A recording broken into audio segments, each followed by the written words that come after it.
We will review like algebra 1, 2 problems at the beginning, and then we'll get into some harder ones that will be our advanced algebra portion of the lesson.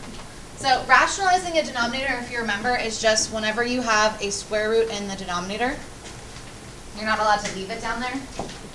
So rationalizing is the process of rewriting this without a square root in the bottom. So it's rewriting a radical expression in which the denominator no longer contains any radicals.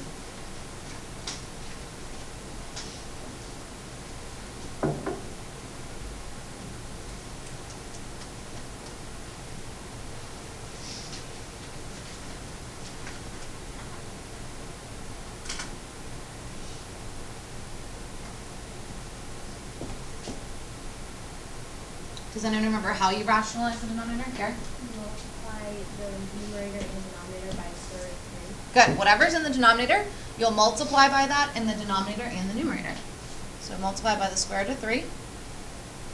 Now, in the top, can I make that the square root of 6? No, because we have an outside and an inside number. So the only thing you can do is put them next to each other. 2 root 3. And then in the denominator, I'll get the square root of 3 times the square root of 3 is the square root of 9. And then the square root of 9 is just 3. So what you'll notice about rationalizing a denominator is that every time the square root just goes away because you've squared it, basically, and then it comes back. And you'll always see if you can reduce like 2/3, you can't reduce that, so that would be our answer.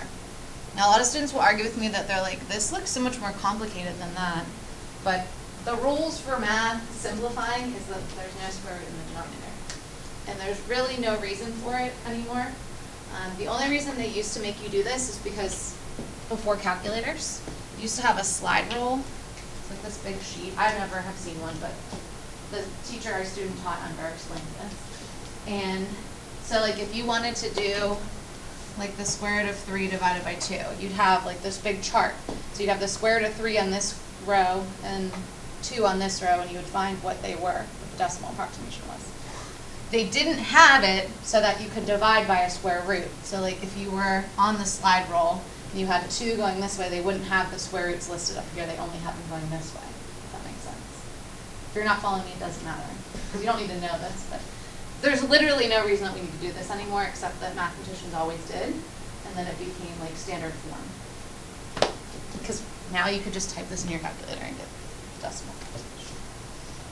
But we're still going to do it, because our SAT, our ACT, college placement tests still want us to simplify. All right, so you can divide any numbers that are both inside a radical or both outside a radical. So for example, square root of 20 divided by 4. Since they're both inside, you can divide them and get the square root of 5. If they were both outside, like 10 root 2 divided by 5. So since these are both outside, you can divide those to get 2 root 2. But you never can divide an inside and an outside number. So for example, if you had the square root of 10 divided by 2, you cannot divide those because one's inside and one's outside. Okay, so your rules, you cannot leave a fraction under a radical. So this cannot be your final answer. You have to keep simplifying. The other rule is no radical in the denominator. So like 1 over the square root of 3. You can't leave it like that. You would then have to rationalize. Okay, so anytime that happens, you just keep going. All right, so steps to rationalize. Step 1 says simplify perfect squares in the denominator if there are any. So for example, the square root of 3 over the square root of 16. If you have a perfect square in the denominator, just take the square root of it and you're done. Square root of 16 is 4. And then you don't have to rationalize. So sometimes you can get away without rationalizing. Look for those. It will make your life so much easier. Step 2, reduce fractions or divide if you can, like I did up here. Simplify radicals if you'd like. And then, of course, step 4 is to rationalize your denominator, which Kara told us is to multiply the top and bottom by the square root that's in the bottom of the fraction. All right. Can the following be divided? Can we divide this one, yes or no? Yes, since they're both inside, we can divide and get the square root of 2. How about the second one? Could we divide those? Yes or no? Yes. See head nods. Both inside. How about the last one? Can we divide those? No. Good. All right, on to our examples then. Rationalize the denominator and of course always simplify the simplest form. Can we divide these and get 2? No. So we'll go straight to rationalizing, which is to multiply by whatever's in the denominator. Now in the top, can I multiply those together and get an answer or no? No. One's inside the square root, one's outside. So all you can do is put them next to each other. In the bottom though, we'll get the square root of 6 times the square root of 6 is the square root of 36, which then just gets me 6. So some of you will just skip writing the square root of 36 because you know every time it's going to be 6. Oh, I didn't know if you didn't know that. You were just already done with this. And then we always want to check and see, can we divide the outside numbers? Absolutely. 12 divided by 6 is 2, square root of 6, technically over 1, but since it's a whole number, we don't have to put it as a fraction. Okay, next one. See if you can reduce or divide. We cannot, so we'll go straight to rationalizing. And it's just whatever's in the denominator. Again, in the top, we cannot multiply those. We can just stick them next to one another. And we'll get the square root of 100, which is 10. Can we reduce 3/10 as a fraction? No. So that's good too. All right, now you have 2 options. We have several options for C. You can reduce the 75 first if you want to, into 25 and 3 and get 5 root 3, and then rationalize. But the majority of you will probably just rationalize, so that's how I'm going to show it up the board. But just realize you could simplify this first if you wanted to.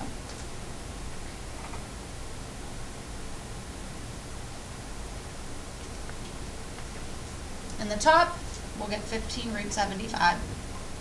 Now, I don't know what 75 times 75 is. Something big, probably 5 thousandths. But once you multiply them and then square root it, you're going to get back to what's under the radical, the radicand. So I'm not even going to multiply. We'll get 75. Please excuse the interruption. Haley Stokes, could you please report to the guidance office?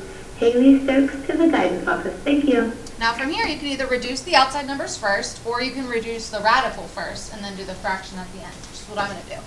So we need to reduce this. What would I break 75 into? 25 and 3,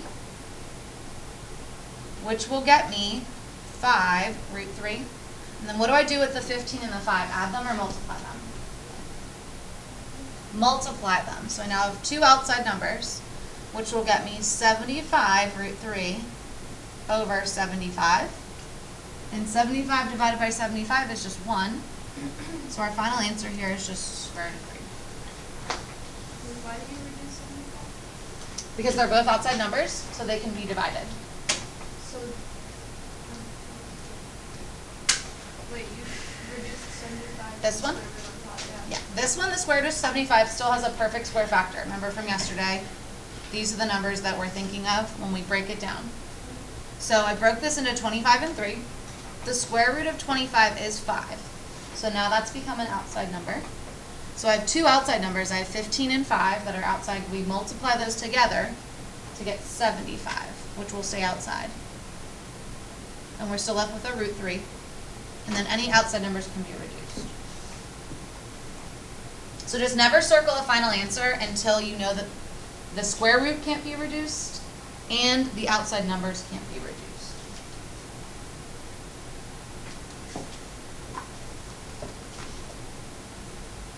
All right, now I didn't see any like this where you have a fraction underneath a big square root. So first always see if you can reduce the fraction. We can't, but if you could, I would. So at that point, you're just going to split this up into 2 square roots. So we'll make it the square root of 2 over the square root of 7. And then we'll rationalize. Multiply by the denominator. Now this time, in the numerator, see how we have 2 square roots? You can actually multiply them to get the square root of 14. And the bottom, we'll get the square root of 49, which is 7. Can I divide those to get 2 or the square root of 2? No, because we have a square root inside number and a non-square root outside number, so that would be our final answer. All right, now we're getting to our advanced algebra problems. Square roots with fractions. Now, we know in order to add fractions, you need to have a common denominator, right? But you also know at the end of the problem, you can have a square root in the bottom of the fraction. So you have 2 options. You could either find a common denominator first and then rationalize, or you can rationalize each one first and then find a common denominator, which is the way I suggest doing it. So you might want to jot down, like up at the top of your paper, the steps that I'm going to jot down. Step 1 is to rationalize each fraction separately. Basically, like you have 2 separate problems. That'll get rid of your square root in the denominator. Then, step 2 will be to find a common denominator.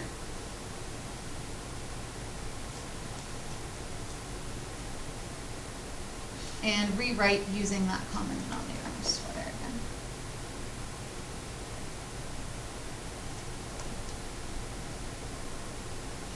And then the last step will be to add or subtract the numerators, depending on the problem.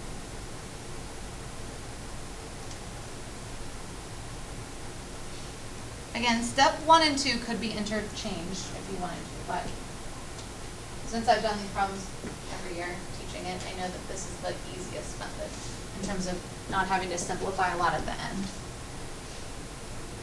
All right, so we're going to rationalize each fraction first. So the first one, we just need to get out the square root of 7. So I'm going to multiply by the square root of 7 in the top and the bottom, which will get me 3 root 7 over 7.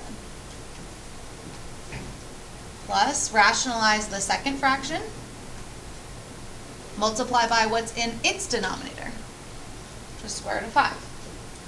So we'll get 4 root 5 over 5. So what we've done is basically 2 rationalized problems. Now, what we need to do is we need to get the denominators to match. Right now they don't. So the least common denominator would be 35. So we're going to rewrite using that. So I need to multiply this one by 5 in the top and the bottom.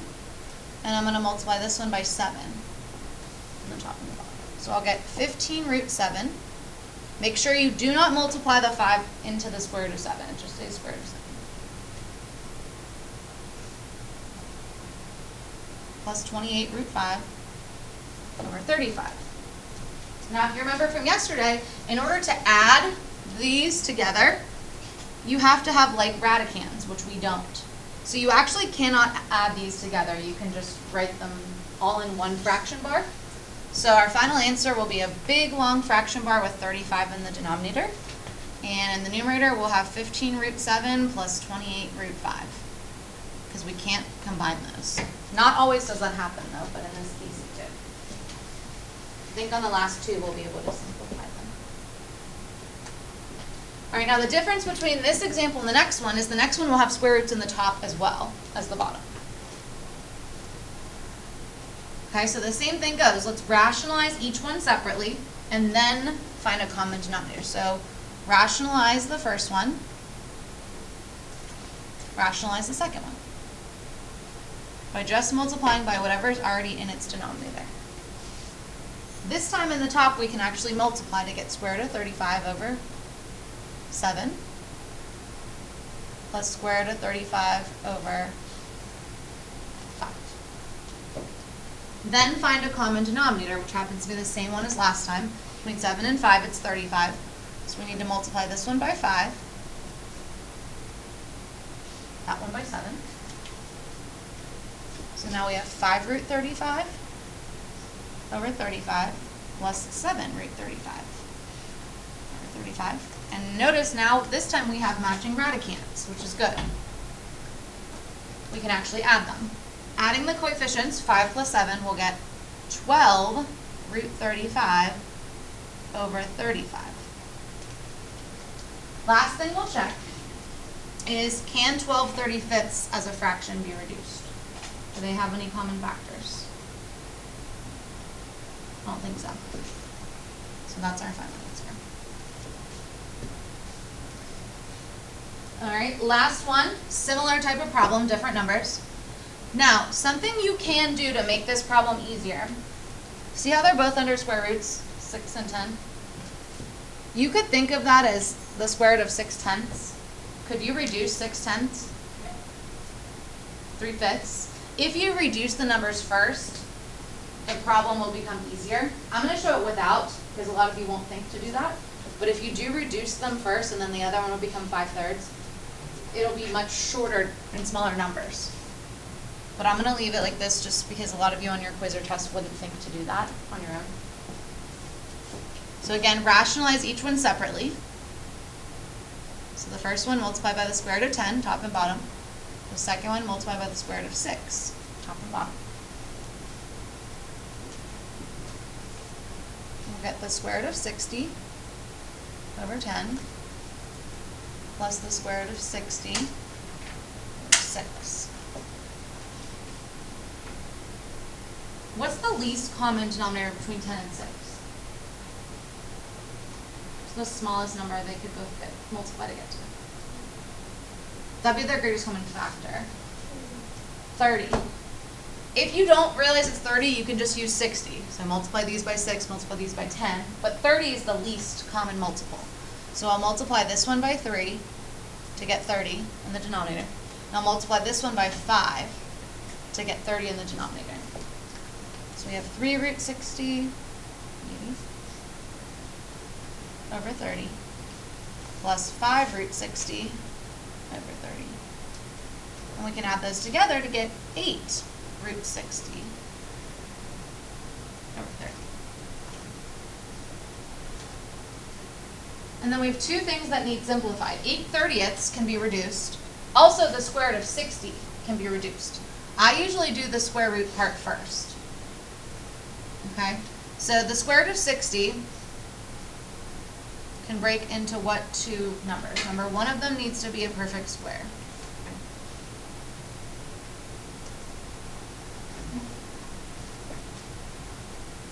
Does 4 go in evenly? If you're not sure, get a calculator and just start dividing, but we should get 4 and 15. So we'll take the square root of 4, which is 2. That means it's now an outside number. We multiply our two outside numbers together. 8 times 2 is 16. Root 15 over 30. And the last thing we need to do is we need to check the fraction 16/30ths and see if it could be reduced. You'll notice that I always stack those numbers over top of each other instead of putting the 30 over here. That way I can visually see it as a fraction and think about reducing it. They're both even, so at least we could divide by 2. And that'll get me 8 square root of 15 over 15. And that cannot be reduced, so that's our final answer. All right, we have 3 closure questions for you guys to complete.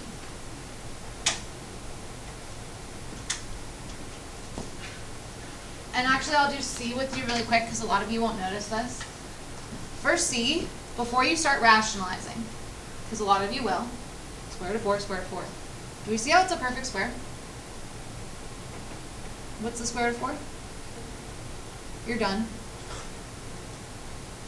What about 95% of you wouldn't notice that? You don't multiply, get the square root of 12, then have to break 12 into 4 and 3, and then end up getting that. But always look for perfect squares. I think even in the homework, they can help you to speed up your process.